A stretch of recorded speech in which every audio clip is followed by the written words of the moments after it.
અત્રે પધારેલા સર્વે મહાનુભાવોનું આપણે વિજય મેડિકલ કોલેજ અને સિવિલ હોસ્પિટલ તરફથી સ્વાગત કરીએ છીએ, અભિવાદન કરીએ છીએ। આજનો દિવસ આપણા સૌ માટે ખૂબ જ મહત્વનો છે। આજ રોજ સમાજ જીવનના સ્તંભોને દીર્ઘ દ્રષ્ટિવાળા આપણા માનનીય વડાપ્રધાન શ્રી નરેન્દ્રભાઈ મોદી સાહેબ द्वारा જ્યારે વેક્સિનેશન ડ્રાઈવ લોન્ચ થઈ રહી છે અને સિવિલ હોસ્પિટલને આપણા સેન્ટરને સિલેક્ટ કરવામાં આવ્યું છે, તો આપણા સૌ માટે ગૌરવની વાત છે। આજ રોજ આ વેક્સિનેશન ડ્રાઈવનું પૂરા દેશમાં અસંખ્ય કેન્દ્રો પર લોન્ચિંગ કરવામાં આવે છે અને સાથે સાથે દરેક કેન્દ્ર ઉપર 100 કરતાં પણ વધારે બેનિફિશિયરી આનો લાભ લેશે, જે પોતાનામાં જ એક સૌથી મોટી સિદ્ધિ છે।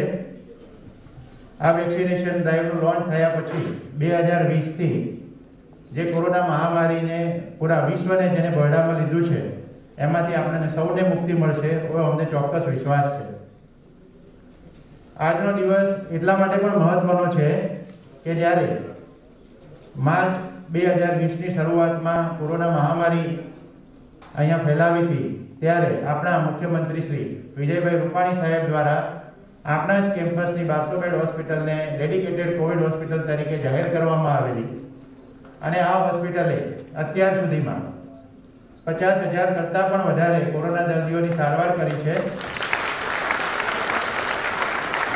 અને પૂરા ભારતભરમાં સર્વશ્રેષ્ઠ કોવિડ હોસ્પિટલ તરીકે જેની નામના મળેલી છે એ જ હોસ્પિટલને આજે જ્યારે વેક્સિનેશન ડ્રાઈવ માટે સિલેક્ટ કરવામાં આવેલી છે ત્યારે આપણા સૌ માટે ગૌરવની વાત છે। આપણે આપણા મુખ્યમંત્રી શ્રી વિજયભાઈ રૂપાણી સાહેબ અને નાયબ મુખ્યમંત્રી શ્રી નીતિનભાઈ પટેલ સાહેબનો એ બદલ આભાર માનીએ છીએ કે એમને આપણા સેન્ટરને આ માટે સિલેક્ટ કરેલું છે। આભાર સાહેબ। પ્રસંગની શરૂઆત સ્વાગત વિધિથી કરવામાં આવે છે। સૌપ્રથમ આપણા માનનીય મુખ્યમંત્રી શ્રી વિજયભાઈ રૂપાણી સાહેબનું સ્વાગત આપણા માનનીય અગ્રસચિવ શ્રી ડૉક્ટર જયંતિ એસ રવિ મેડમ કરશે। મોમેન્ટો આપીને સાહેબનું સ્વાગત કરવામાં આવશે।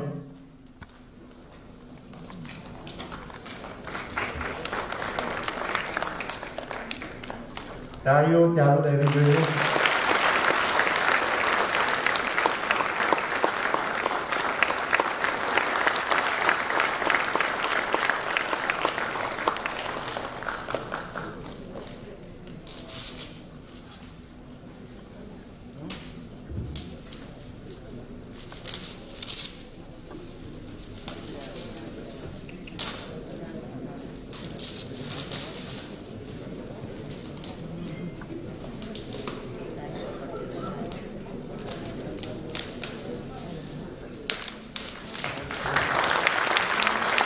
આપણે વિધાનસભા ગૃહનો આ ફોટો છે જે આપણા અસ્મિતા ભવનમાં આવેલો છે।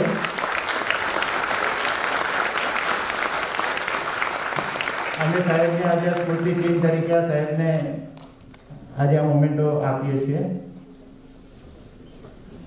માનનીય નાયબ મુખ્યમંત્રી શ્રી નીતિનભાઈ પટેલ સાહેબનું પણ અહીંયા સ્વાગત કરીએ છીએ। સાથે સાથે આપણા चीफ सेक्रेटरी श्री अनिल भाई मुकीम साहेब, माननीय अग्र सचिव श्री जयंती एस रवि मैडम, अपना कमिश्नर श्री जयप्रकाश शिवहरे साहेब,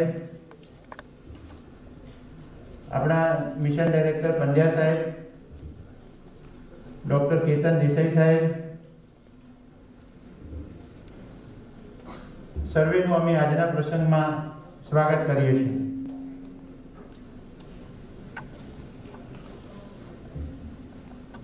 अपना एनएचएम विभाग द्वारा कोविड वेक्सिनेशन रिलेटेड एक वीडियो तैयार करवामां आवेलो छे, जो आपणे सौ साथे मळीने आ वीडियो निहाळीशुं।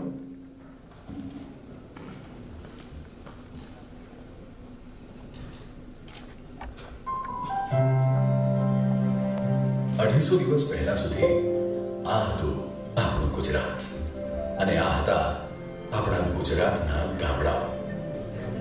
સૌ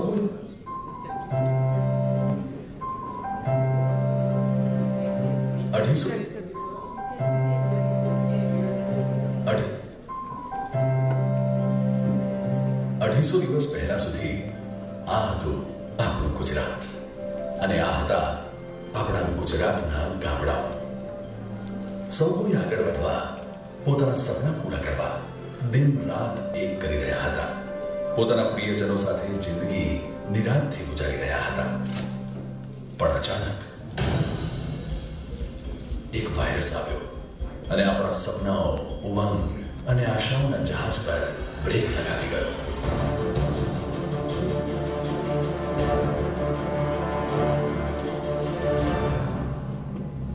એ વાતમાં કોઈ શંકા નથી કે આપણે ગુજરાતીઓ બીજા બધા રાજ્યો કરતા ઘણું સારું લડ્યા.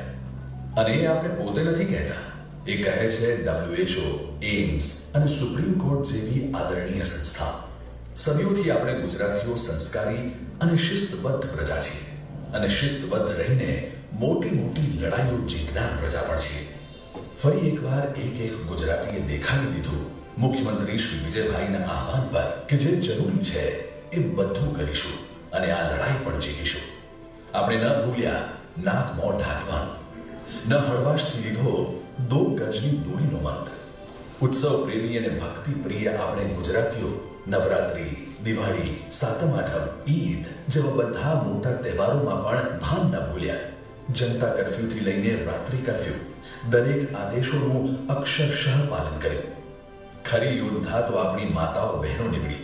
ઘરે રહીને જ એમણે પણ મોરચો સંભાળ્યો. આપણા સજાગ સરપંચો પહેરેદાર બનીને બેઠા હતા. એમણે વિજયભાઈને કોરોનાના દરેક પગલે સહયોગ કર્યો, ગ્રામજનોને સાચવ્યા અને ગામના રોજિંદા સંચાલન પર પણ અસર ના આપવા દીધી. જ્યારે એક તરફ દુનિયાના વિકસિત દેશો પણ ત્રાહિમામ પોકારી રહ્યા હતા, ત્યાં બીજી તરફ આપણા ગુજરાતી કોરોના વોરિયર્સ એક ઇતિહાસ ઘડી રહ્યા હતા. પહેલો કેસ આવતાની સાથે મુખ્યમંત્રીશ્રીના નેતૃત્વમાં કોર કમિટીની રચના થઈ, જે રોજે રોજની પરિસ્થિતિનું આંકલન કરીને રોજે રોજની રણનીતિ નક્કી કરતી. એપ્રિલના પહેલા અઠવાડિયામાં જ તાબડતોબ અમદાવાદ, રાજકોટ, વડોદરા અને સુરતમાં કુલ 2200 બેડ સાથેની હોસ્પિટલો તૈયાર થઈ ગઈ, જેની ક્ષમતા લગાતાર વધારતા રહ્યા. આજે આપણી પાસે 735 કોવિડ હોસ્પિટલો છે, 50,000થી વધારે આઇસોલેશન બેડ્સ ઉપલબ્ધ છે, 5,000થી વધારે ICU બેડ્સ અને 15,000થી વધારે ઓક્સિજન સપોર્ટેડ બેડ્સ છે. આમ રાજ્યમાં દર્દીઓ માટે બેડની કોઈ અછત નથી. આજે રાજ્યભરમાં 91 લેબોરેટરી કોરોનાના ટેસ્ટ માટે કાર્યરત છે. દરેક જિલ્લામાં કોવિડ હોસ્પિટલો ઊભી કરાઈ છે. જરૂર પડતાની સાથે પ્રાઇવેટ હોસ્પિટલોમાં પણ બેડ રિઝર્વ કરીને જરૂરિયાતમંદોને સારવાર અપાઈ. દુનિયાભરના રિસર્ચ સાથે સંકળાયેલા રહ્યા. જેમ જેમ કેસીસ વધ્યા એમ કેપેસિટી પણ વધારી. આરોગ્ય કર્મીઓએ ઘરે ઘરે જઈને સઘન પરીક્ષણો હાથ ધર્યા. રાજ્યના નાગરિકોને સામાન્ય બીમારીમાં પણ ઘરે જ સારવાર મળી રહે તે માટે રાજ્ય સરકારે ધન્વંતરી આરોગ્ય રથની સેવા શરૂ કરી. હાલમાં 1700થી વધુ રથ કાર્યરત છે. અત્યાર સુધીમાં જેના દ્વારા 5,21,036 સ્થળો પર 3 કરોડ જેટલા લોકોને સારવાર આપવામાં આવી. રાજ્યમાં કોવિડ-19 માટે ખાસ 104 હેલ્પલાઇન શરૂ કરવામાં આવી, જેમાં 5 માર્ચથી આજ સુધીમાં 17 લાખથી વધુ કોલ્સ આવ્યા. તેમાંથી 3,07,000થી વધુ કોવિડ સંદર્ભના હતા. કોરોના માટે અલાયદી 1100 હેલ્પલાઇન પણ શરૂ કરવામાં આવી, જેમાં 1 લાખથી વધુ લોકોએ ફોન કરીને જાણકારી મેળવી છે. રાજ્યમાં 108 ઇમરજન્સી સેવાઓ દ્વારા કોવિડ-19ના 1,32,000થી વધુ શંકાસ્પદ દર્દીઓને સેવાઓ આપવામાં આવી છે. સંક્રમણ રોકવા ઇન્ટેન્સિવ ટેસ્ટિંગ ડ્રાઈવ હાથ ધરી. ખાનગી લેબોરેટરીને પણ કોરોના ટેસ્ટ કરવા મંજૂરી આપી અને ભાવ પર નિયંત્રણ લાદ્યું. જ્યારે લોકો ટેસ્ટ કરવો કે ન કરવો એ વાતે મૂંઝાયા, ત્યારે મુખ્યમંત્રીશ્રીએ પોતે ટેસ્ટ કરાવીને લોકોને સામે ચાલીને ટેસ્ટ કરવા પ્રેરિત કર્યા. વધતા કેસોને રોકવા માટે અને ટેસ્ટિંગ ઝડપી થાય તે માટે વિનામૂલ્યે એન્ટીજન ટેસ્ટની સુવિધા ટેસ્ટિંગ બૂથ દ્વારા ઊભી કરવામાં આવી. રોગ પ્રતિકારક શક્તિ વધે એ માટે કરોડો ડોઝ ઉકાળા અને આયુર્વેદિક દવાઓ સુદ્ધા જરૂરિયાતમંદોને પહોંચાડ્યા. કામ ધંધા બંધ હતા, લાખો લોકોની આવક બંધ થઈ, પણ ભૂખ થોડી રજા પર જવાની છે. લોકડાઉનના સમયમાં દરેક લોકોને સમયસર જીવન જરૂરિયાતની વસ્તુઓ મળી રહે તે સુનિશ્ચિત કર્યું. ખેડૂતો રવિ પાકની કાપણી કરી શકે તે માટે અવરજવર કરવા છૂટછાટ અપાઈ. રાજ્યના લગભગ 80% જેટલા લોકોને 3 મહિના સુધી મફત રાશન પહોંચાડ્યું. એક તરફ કૂવો અને એક તરફ ખીણ જેવી સ્થિતિ સર્જાઈ ત્યારે મક્કમ નિર્ધાર કરીને વિજયભાઈએ ઉદ્યોગ ધંધા ચાલુ કરાવ્યા, જેને કારણે આપણું જીએસટી કલેક્શન ધમધમતું થયું. અને આપણી સાફ નિયત સમજો કે આપણા વડવાઓના આશીર્વાદ. પણ ગુજરાતમાં ન દવાઓની અછત સર્જાઈ ન વેન્ટિલેટર્સની. ત્યાં સુધી કે 36,000ની કિંમતનું ટોસિલિઝુમેબ ઇન્જેક્શન પણ સરકારી હોસ્પિટલમાં વિના મૂલ્યે અપાય છે. અને આપણી આ પેઢીની આત્મનિર્ભરતા જ સમજો કે પ્લાઝમા ટ્રાયલ માટે ICMR દ્વારા ગુજરાતને સૌ પ્રથમ માન્યતા મળી. એમાંય આપણે સફળ રહ્યા અને પ્લાઝમા થેરેપીથી સારવાર શરૂ કરી. જેમ આપણે ઘરેથી ઓફિસ પર નજર રાખવા સીસીટીવી જોતા હોઈએ છીએ ને, એમ મુખ્યમંત્રી પણ આખા ગુજરાતની કોવિડ કામગીરી પર નજર રાખતા રહ્યા છે, પોતાના નિવાસ સ્થાનેથી જ CM ડેશબોર્ડના માધ્યમથી. 250 દિવસની લાંબી જંગ પછી જુઓ આ ચહેરાઓને.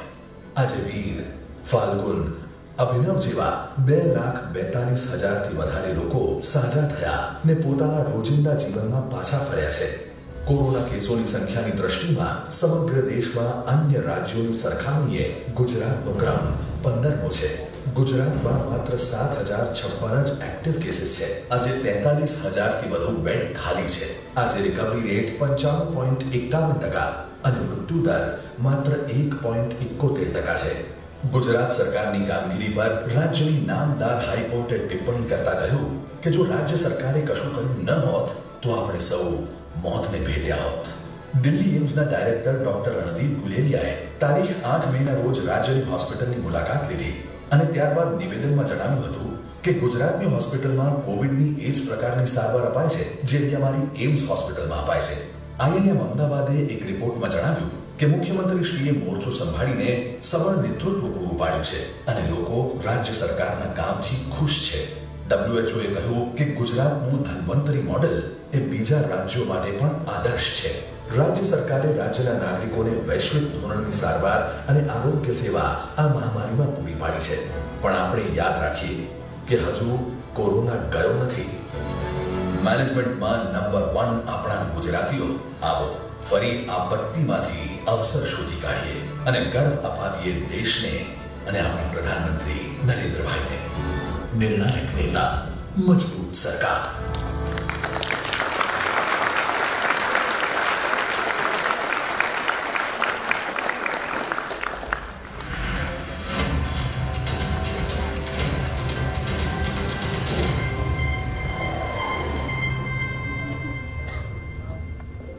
ગુજરાતની કોવિડ સ્પેશિયલ હોસ્પિટલ્સમાં હાલ 90%થી વધુ બેડ્સ ખાલી છે. કોરોના સામેનો જંગ મજબૂતીથી લડ્યું ગુજરાત. 19 માર્ચ 2020 જ્યારે ગુજરાતમાં નોંધાયો હતો કોરોનાનો પહેલો કેસ, ત્યારે પળભરનો પણ વિલંબ કર્યા વિના માનનીય મુખ્યમંત્રી શ્રી વિજયભાઈ રૂપાણી અને માનનીય નાયબ મુખ્યમંત્રી શ્રી નીતિનભાઈ પટેલે કોરોના સામે છેડ્યો જંગ. યુદ્ધના ધોરણે કામગીરી શરૂ થઈ અને 5મી એપ્રિલ સુધીમાં તો અમદાવાદ, વડોદરા, રાજકોટ અને સુરતમાં 2200 બેડની કોવિડ હોસ્પિટલો થઈ ગઈ તૈયાર. ડોક્ટર્સ અને આરોગ્ય કર્મીઓથી લઈને નાગરિકો સુધીના તમામ લોકોના અસરકારક પ્રયત્નોને પરિણામે ગુજરાતમાં અત્યાર સુધીમાં કુલ 2,42,000 લોકો કોરોનાને આપી ચૂક્યા છે મહાત. ગુજરાત કોરોના પર કાબુ મેળવવામાં થઈ રહ્યું છે સફળ. રિકવરી રેટ 55.51% પહોંચ્યો છે, જ્યારે મૃત્યુ દરને માત્ર 1.71% સુધી ઘટાડવામાં મળી છે નક્કર સફળતા. માનનીય પ્રધાનમંત્રી શ્રી નરેન્દ્રભાઈ મોદીના પ્રોત્સાહક માર્ગદર્શન હેઠળ દેશ આખો એક થઈને કોરોના સામેનો જંગ મજબૂતીથી લડ્યો. માનનીય પ્રધાનમંત્રીશ્રીએ પણ કોરોના વેક્સિનના નિર્માણમાં ભારત અગ્રેસર રહે અને કોરોનાની સ્વદેશી રસી ભારતના નાગરિકોને ઝડપભેર આપી શકાય તે માટે કર્યા ભગીરથ પ્રયત્નો. ત્યારે હવે अवसर पर राष्ट्र के नाम संदेश हेतु हम परम आदरणीय प्रधानमंत्री जी से कृपा पूर्वक आग्रह करते हैं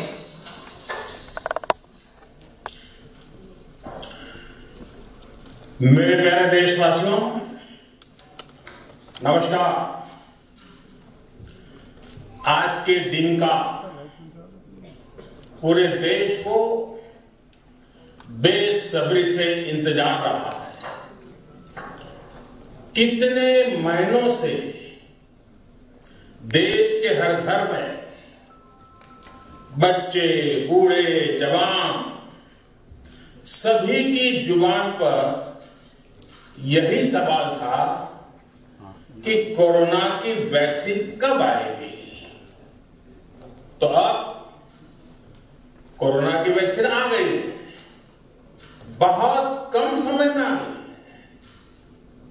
अब से कुछ ही मिनट बाद भारत में दुनिया का सबसे बड़ा टीकाकरण अभियान शुरू होने जा रहा है। मैं सभी देशवासियों को इसके लिए बहुत बहुत बधाई देता हूं। आज वो वैज्ञानिक, वैक्सीन रिसर्च से जुड़े अनेकों लोग विशेष रूप से प्रशंसा के हकदार हैं, जो बीते कई महीनों से कोरोना के खिलाफ वैक्सीन बनाने में जुटे थे, दिन रात जुटे थे। न उन्होंने त्योहार देखा है, न उन्होंने दिन देखा है, न उन्होंने रात देखी। आमतौर पर एक वैक्सीन बनाने में वर्षों लग जाते हैं, लेकिन इतने कम समय में एक नहीं, दो मेड इन इंडिया वैक्सीन तैयार हुई है। इतना ही नहीं, कई और वैक्सीन पर भी काम तेज गति से चल रहा है। ये भारत के सामर्थ्य, भारत की वैज्ञानिक दक्षता, भारत के टैलेंट का जीता जागता सबूत है। ऐसी ही मानव जब जोर आता है, पत्थर पानी बन जाता है।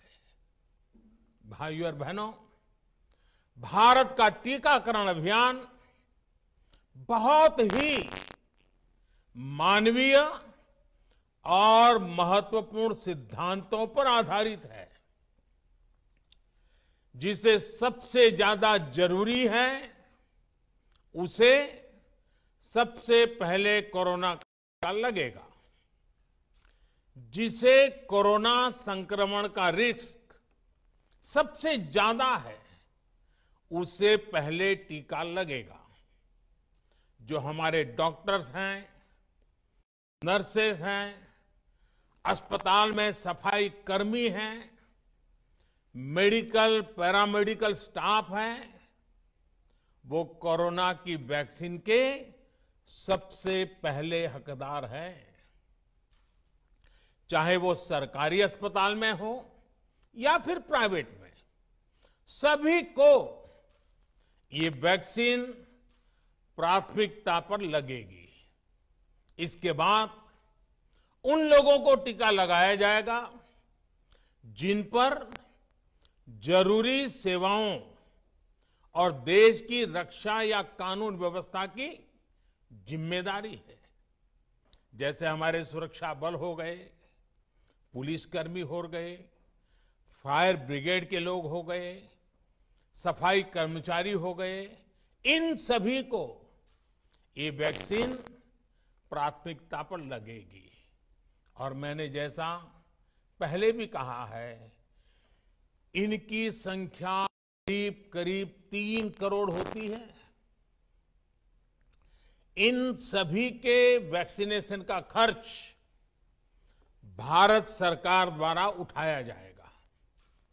साथियों, इस टीकाकरण अभियान की पुख्ता तैयारियों के लिए राज्य सरकारों के सहयोग से देश के कोने कोने में ट्रायल्स किए गए हैं, ड्राई रन्स हुए हैं। विशेष तौर पर बनाए गए कोविन डिजिटल प्लेटफॉर्म में टीकाकरण के लिए रजिस्ट्रेशन से लेकर ट्रैकिंग तक की व्यवस्था है। आपको पहला टीका लगने के बाद दूसरी डोज कब लगेगी, इसकी जानकारी भी आपके फोन पर दी जाएगी। और मैं सभी देशवासियों को ये बात फिर याद दिलाना चाहता हूं कि कोरोना वैक्सीन की 2 डोज लगनी बहुत जरूरी है। एक डोज ले लिया और फिर भूल गए, ऐसा गलती मत करना। और जैसा एक्सपर्ट्स कह रहे हैं, पहली और दूसरी डोज के बीच लगभग 1 महीने का अंतराल भी रखा जाएगा। आपको ये भी याद रखना है कि दूसरी डोज लगाने के 2 हफ्ते बाद ही आपके शरीर में कोरोना के विरुद्ध जरूरी शक्ति विकसित हो पाएगी।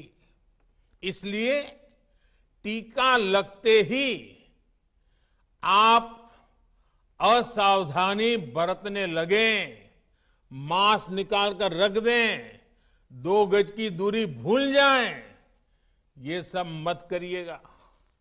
मैं प्रार्थना करता हूं, मत करिएगा। और मैं आपको एक और चीज बहुत आग्रह से कहना चाहता हूं। जिस तरह धैर्य के साथ आपने कोरोना का मुकाबला किया, वैसे ही धैर्य अब वैक्सीनेशन के समय भी दिखाना है। साथियों, इतिहास में इस प्रकार का और इतने बड़े स्तर का टीकाकरण अभियान पहले कभी नहीं चलाया गया है। ये अभियान कितना बड़ा है, इसका अंदाज आप सिर्फ पहले चरण से ही लगा सकते हैं। दुनिया के 100 से भी ज्यादा ऐसे देश हैं जिनकी संख्या 3 करोड़ से कम है, और भारत वैक्सीनेशन के अपने पहले चरण में ही 3 करोड़ लोगों का टीकाकरण कर रहा है। दूसरे चरण में हमें इसको 30 करोड़ की संख्या तक ले जाना है। जो बुजुर्ग हैं, जो गंभीर बीमारी से ग्रस्त हैं, उन्हें वो अगले चरण वाले चरण में टीका लगेगा। आप कल्पना कर सकते हैं, 30 करोड़ की आबादी से ऊपर के दुनिया के सिर्फ 3 ही देश हैं, खुद भारत, चीन और अमेरिका। और कोई भी देश ऐसा नहीं है जिनकी आबादी इनसे ज्यादा हो।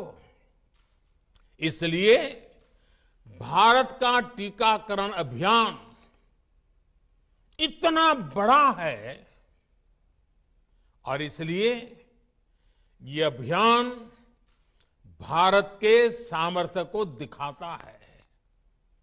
और मैं देशवासियों को एक और बात कहना चाहता हूं। हमारे वैज्ञानिक, हमारे एक्सपर्ट्स जब दोनों मेड इन इंडिया वैक्सीन की सुरक्षा और प्रभाव को लेकर आश्वस्त हुए, तभी उन्होंने इसके इमरजेंसी उपयोग की अनुमति दी है। इसलिए देशवासियों को किसी भी तरह के प्रोपेगेंडा, अफवाहें, दुष्प्रचार से बचकर रहना है। साथियों, भारत के वैक्सीन वैज्ञानिक, हमारा मेडिकल सिस्टम भारत की प्रक्रिया की पूरे विश्व में बहुत विश्वसनीयता है। और पहले से है। हमने ये विश्वास अपने ट्रैक रिकॉर्ड से हासिल किया है। मेरे प्यारे देशवासियों, हर हिंदुस्तानी इस बात का गर्व करेगा कि दुनिया भर के करीब 60% बच्चों को जो जीवन रक्षक टीके लगते हैं वो भारत में ही बनते हैं। भारत की सख्त वैज्ञानिक प्रक्रियाओं से ही होकर के गुजरते हैं। भारत के वैज्ञानिकों को और वैक्सीन से जुड़ी हमारी विशेषज्ञता पर दुनिया का ये विश्वास made in India corona vaccine में और मजबूत होने वाला है। इसकी कुछ और खास बातें हैं जो आज मैं देशवासियों को जरूर बताना चाहता हूं। ये भारतीय वैक्सीन विदेशी वैक्सीनों की तुलना में बहुत सस्ती हैं और इनका उपयोग भी उतना ही आसान है। विदेश में तो कुछ वैक्सीन ऐसी हैं जिसकी एक डोज 5,000 रुपया तक में है और जिसे -70 डिग्री तापमान में फ्रीज में रखना होता है। -70 डिग्री। वहीं भारत की वैक्सीन ऐसी तकनीक पर बनाई गई हैं जो भारत में बरसों से ट्राइड और टेस्टेड है। ये वैक्सीन स्टोरेज से लेकर ट्रांसपोर्टेशन तक भारतीय स्थितियों और परिस्थितियों के अनुकूल है। यही वैक्सीन अब भारत को कोरोना के खिलाफ लड़ाई में निर्णायक जीत दिलाएगी। साथियों, कोरोना से हमारी लड़ाई आत्मविश्वास और आत्मनिर्भरता की रही है। इस मुश्किल लड़ाई से लड़ने के लिए हम अपने आत्मविश्वास को कमजोर नहीं पड़ने देंगे। ये प्रण हर भारतीय में दिखाई दिया है। संकट कितना ही बड़ा क्यों न हो, देशवासियों ने कभी आत्मविश्वास खोया नहीं। जब भारत में कोरोना पहुंचा तब देश में कोरोना टेस्टिंग की एक ही लैब थी। हमने अपने सामर्थ्य पर विश्वास रखा और आज 2300 से ज्यादा लैब नेटवर्क हमारे पास है। शुरुआत में हम mask, PPE kit, testing kits, ventilators जैसे जरूरी सामान के लिए भी विदेशों पर निर्भर थे। आज इन सभी सामानों के निर्माण में हम आत्मनिर्भर हो गए हैं और इनका निर्यात भी कर रहे हैं। आत्मविश्वास और आत्मनिर्भरता की इसी ताकत को हमें टीकाकरण के इस दौर में भी सशक्त कर रहा है। साथियों, महान तेलुगु कवि श्री गुराजाड़ा अप्पा राव ने कहा था, सौंत लाभम कौंत मानुको, सौंत लाभ कौंत मानुको, पौरु गुवाडिकी तोड़ू पाड़बोए,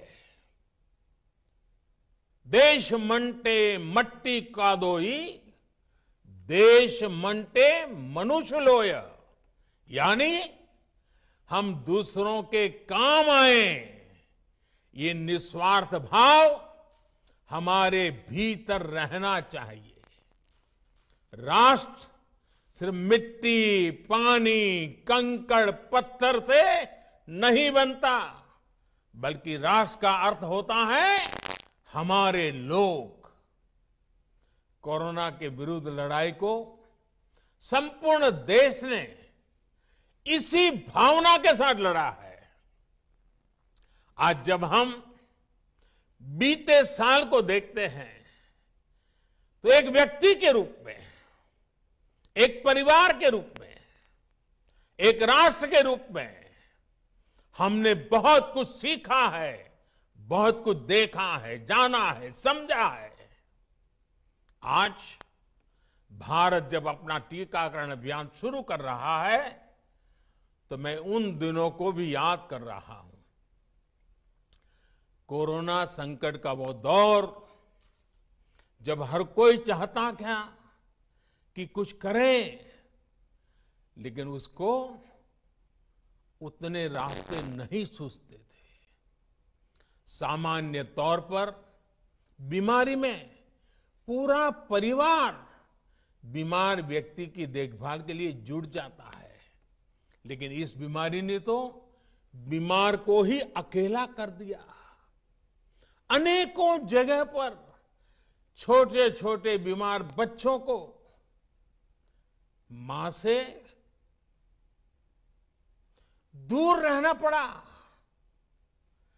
मां परेशान रहती थी, मां रोती थी, लेकिन चाहकर भी कुछ कर नहीं पाती थी। बच्चे को अपनी गोद में नहीं ले पाती थी। कहीं बुजुर्ग पिता अस्पताल में अकेले अपनी बीमारी से संघर्ष करने को मजबूर थे। संतान चाहकर भी उसके पास नहीं जा पाती थी। जो हमें छोड़कर चले गए, उनको परंपरा के मुताबिक वो विदाई भी नहीं मिल सकी जिसके वो हकदार थे।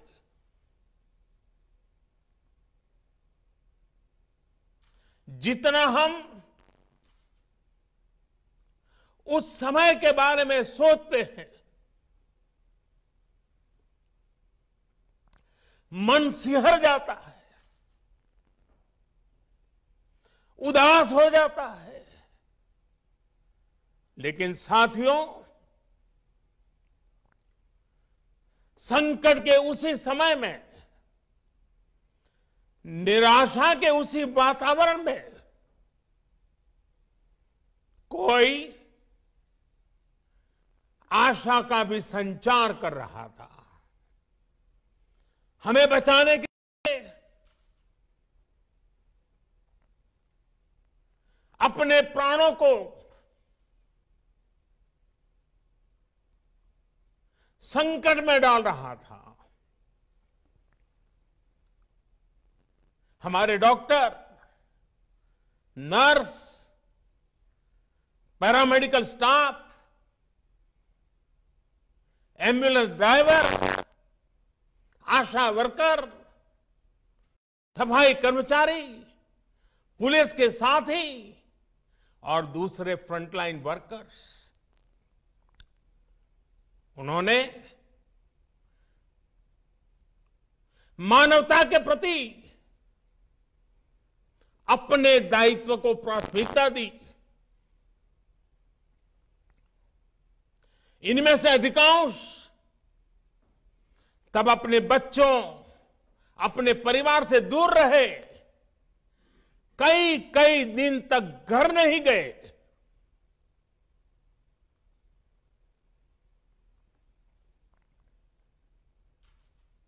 सैकड़ों साथी ऐसे भी हैं जो कभी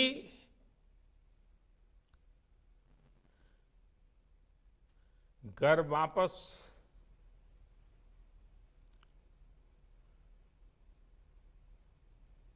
लौट ही नहीं आ पाए। उन्होंने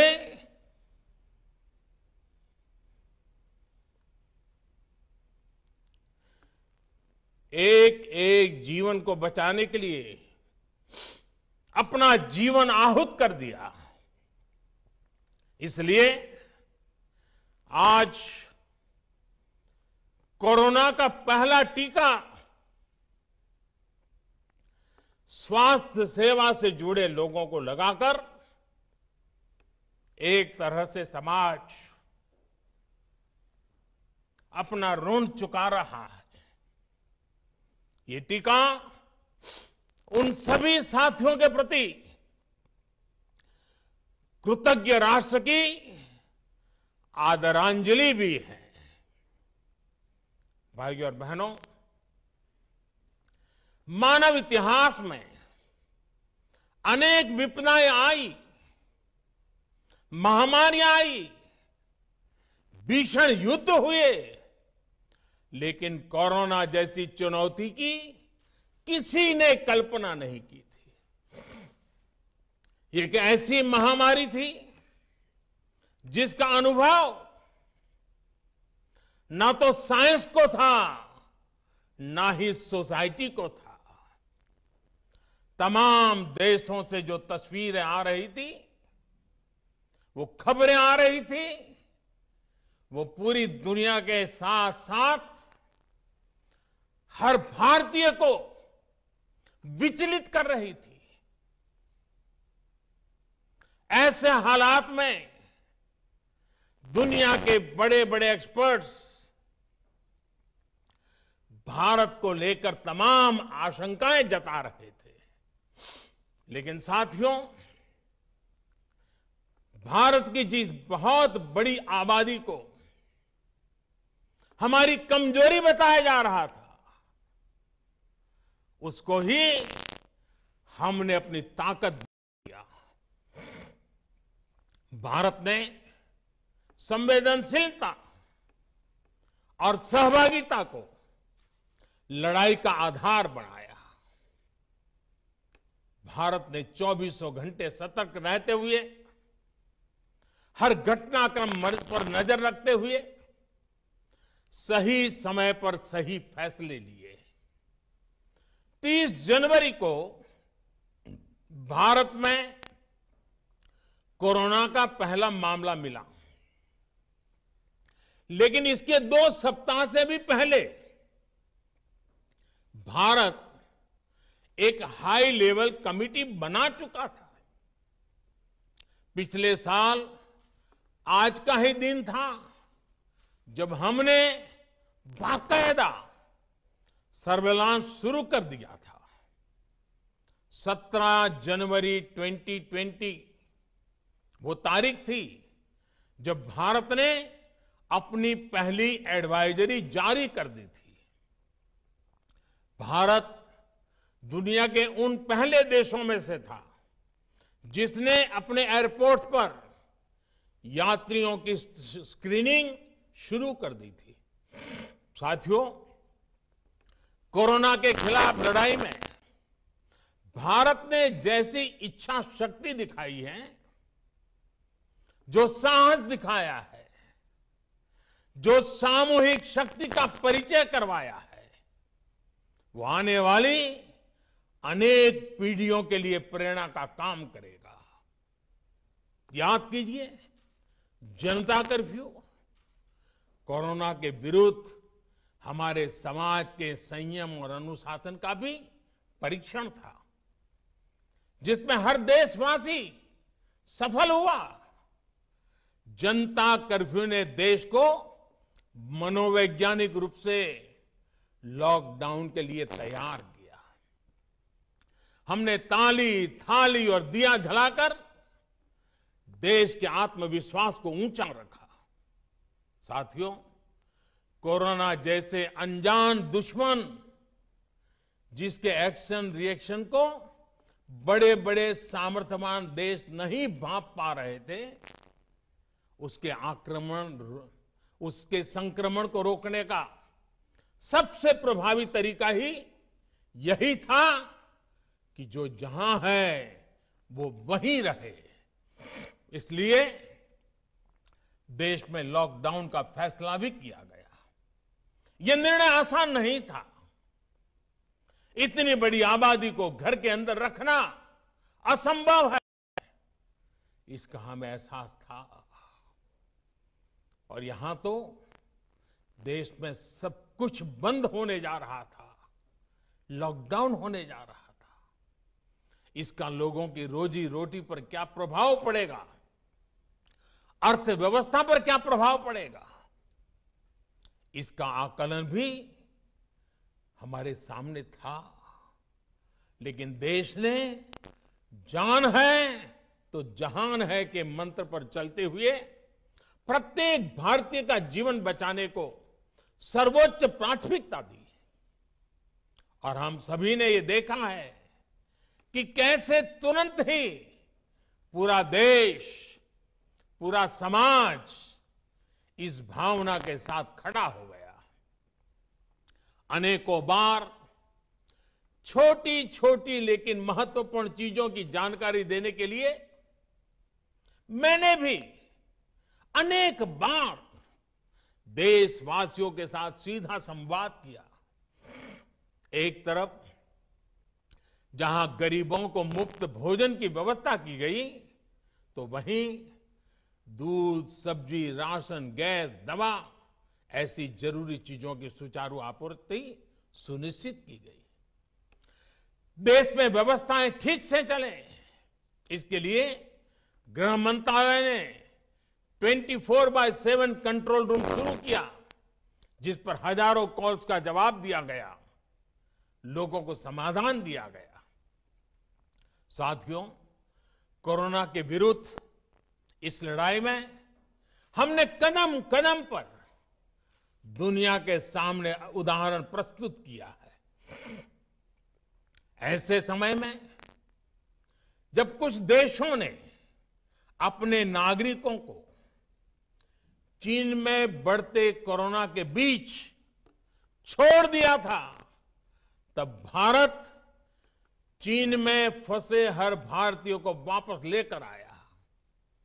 और सिर्फ भारत के ही नहीं, हम कई दूसरे देशों के नागरिकों को भी वहां से वापस निकाल करके लाए।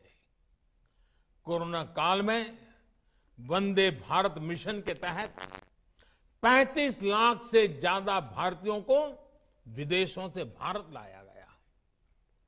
मुझे याद है, एक देश में जब भारतीयों को टेस्ट करने के लिए मशीनें कम पड़ रही थी, तो भारत ने पूरी टेस्टिंग लैब यहां से वहां भेज करके उसको वहां सजाया, लगाया, ताकि वहां से भारत आ रहे लोगों को टेस्टिंग की दिक्कत ना हो।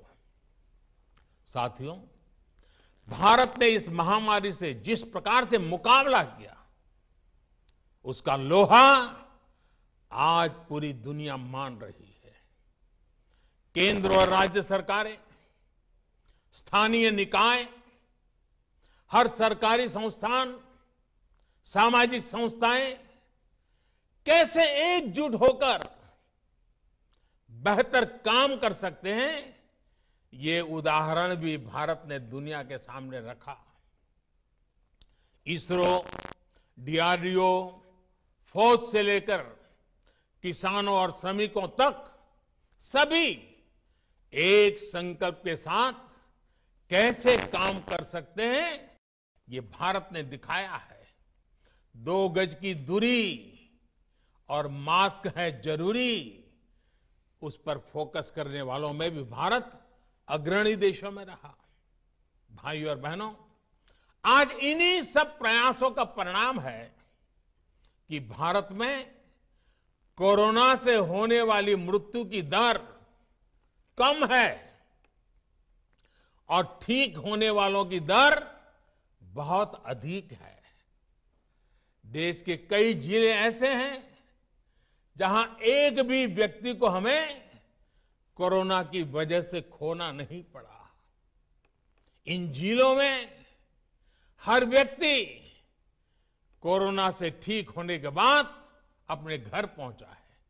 बहुत से जिले ऐसे भी हैं जहां बीते 2 सप्ताह से कोरोना संक्रमण का एक भी केस नहीं आया है। जहां तक कि लॉकडाउन के से प्रभावित अर्थव्यवस्था की रिकवरी में भी भारत दुनिया में आगे निकल रहा है। भारत उन गिने चुने देशों में है जिसने मुश्किल के बावजूद दुनिया के 150 से ज्यादा देशों में जरूरी दवाएं और जरूरी मेडिकल सहायता पहुंचाई। पैरासीटामोल हो, हाइड्रोक्सी क्लोरोक्विन हो, टेस्टिंग से जुड़ा सामान हो, भारत ने दूसरे देश के लोगों को भी बचाने की हर संभव कोशिश की।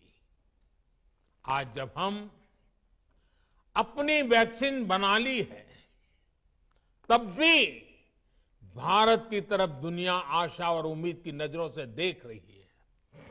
हमारा टीकाकरण अभियान जैसे जैसे आगे बढ़ेगा, दुनिया के अनेक देशों को हमारे अनुभव का लाभ मिलेगा। भारत की वैक्सीन, हमारी उत्पादन क्षमता पूरी मानवता के हित में काम आए, ये हमारी प्रतिबद्धता है। भाइयों और बहनों, ये टीकाकरण अभियान अभी लंबा चलेगा। हमें जन जन के जीवन को बचाने में योगदान देने का मौका मिला है और इसलिए इस अभियान से जुड़ी प्रक्रिया को, उस प्रक्रिया का हिस्सा बनने के लिए भी देश में वॉलेंटियर आगे आ रहे हैं। मैं उनका स्वागत करता हूं और भी अधिक वॉलेंटियर्स को मैं अपना समय इस सेवा कार्य में जोड़ने के लिए जरूर आग्रह करूंगा। हां, जैसा मैंने पहले कहा, मास्क, 2 गज की दूरी और साफ सफाई ये टीके के दौरान भी और बाद में भी जरूरी रहेंगे। टीका लग गया तो उसका अर्थ ये नहीं कि आप कोरोना से बचाव के दूसरे तरीके छोड़ दें। अब हमें नया प्रण लेना है, दवाई भी कड़ाई भी, दवाई भी कड़ाई भी। आप सभी स्वस्थ रहें, इसी कामना के साथ इस टीकाकरण अभियान के लिए पूरे देश को बहुत बहुत शुभकामनाएं देता हूं। देश के वैज्ञानिकों का, रिसर्चर्स का, लैब में जुड़े हुए सब लोगों का, जिन्होंने पूरे साल एक ऋषि की तरह, रिसर्चर्स का, लैब में जुड़े हुए सब लोगों का, जिन्होंने पूरे साल एक ऋषि की तरह अपने लैब में जीवन खपा दिया और ये वैक्सीन देश और मानवता को दी है। मैं उनको भी विशेष रूप से अभिनंदन करता हूं, उनका आभार व्यक्त करता हूं। मेरी आप सबको बहुत बहुत शुभकामनाएं हैं।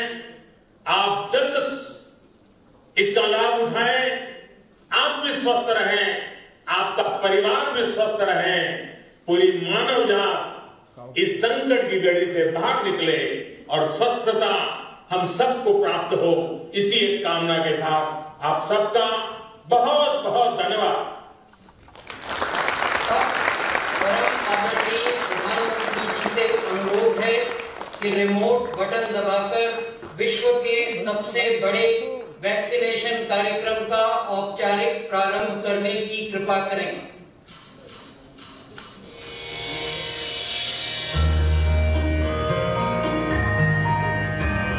सर्वे भवन्तु सुखिनः, सर्वे सन्तु निरामयाः, सर्वे भवन्तु सुखिनः, सर्वे सन्तु निरामयाः।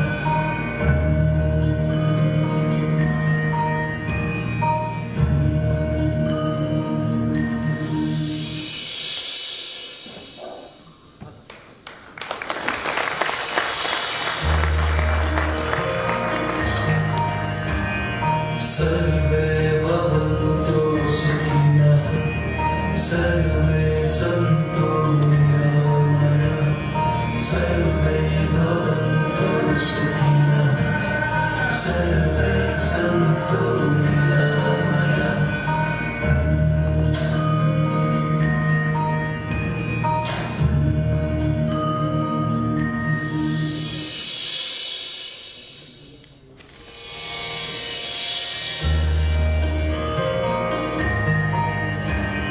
सर्वे भवन्तु सुखिनः सर्वे सन्तु निरामयाः सर्वे भवन्तु सुखिनः सर्वे सन्तु निरामयाः।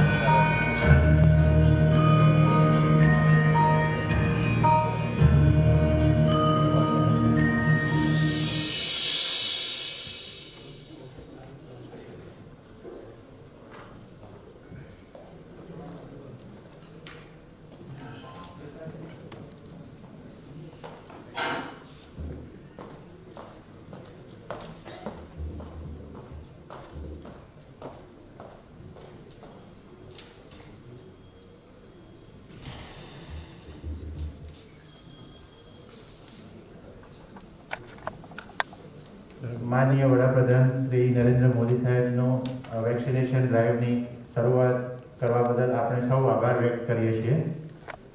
આપણા વચ્ચે આપણા નાયબ મુખ્યમંત્રી શ્રી અને આરોગ્ય મંત્રી શ્રી નીતિનભાઈ પટેલ સાહેબ પધારી ચૂકેલા છે, જેમનું સ્વાગત માનનીય અગ્ર સચિવ શ્રી જયંતિ રવિ મેડમ મોમેન્ટો આપીને કરશે.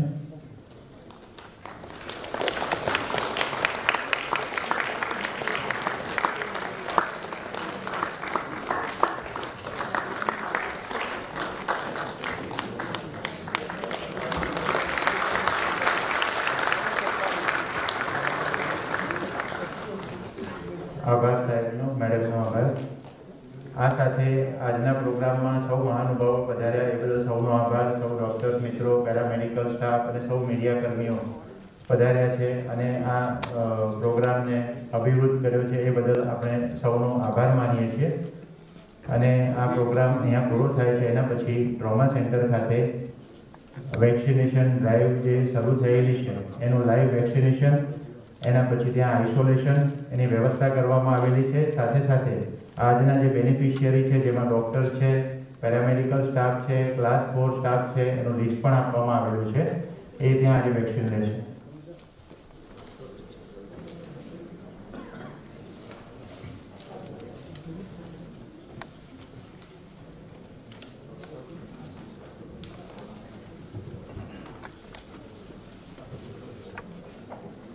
માનનીય મુખ્યમંત્રીશ્રી અને માનનીય નાયબ મુખ્યમંત્રીશ્રીની નેતૃત્વ હેઠળ આપણે જોયું છે કે આ સરસ રીતે કામ થયું છે અને આજે વેક્સિનેશનની ડ્રાઈવ શરૂ થઈ રહી છે ત્યારે આપણા ત્યાં ઉપસ્થિત ડૉક્ટર નિશ્ચલ ભટ્ટ જરા ઊભા થઈ શકશો નિશ્ચલભાઈ, doctor Sapan Pandya, doctor Bhadresh Vyas, doctor Navin Thakkar જે છે લખનૌથી અત્યારે આવી પણ ગયા છે અહીંયા, doctor Maharshi Desai, doctor Dilip Mavalankar, doctor Atul Patel, doctor Navneet Shah, doctor મોનાબેન દેસાઈ, ડૉક્ટર દેવેન્દ્ર પટેલ તેમજ ડૉક્ટર કેતન દેસાઈ, ડૉક્ટર ભાગોડિયા, આ બધા પ્રતિષ્ઠિત ડૉક્ટર્સ પણ આજે રસીકરણ વેક્સિન કોવિડ માટેનું લેવાના છે.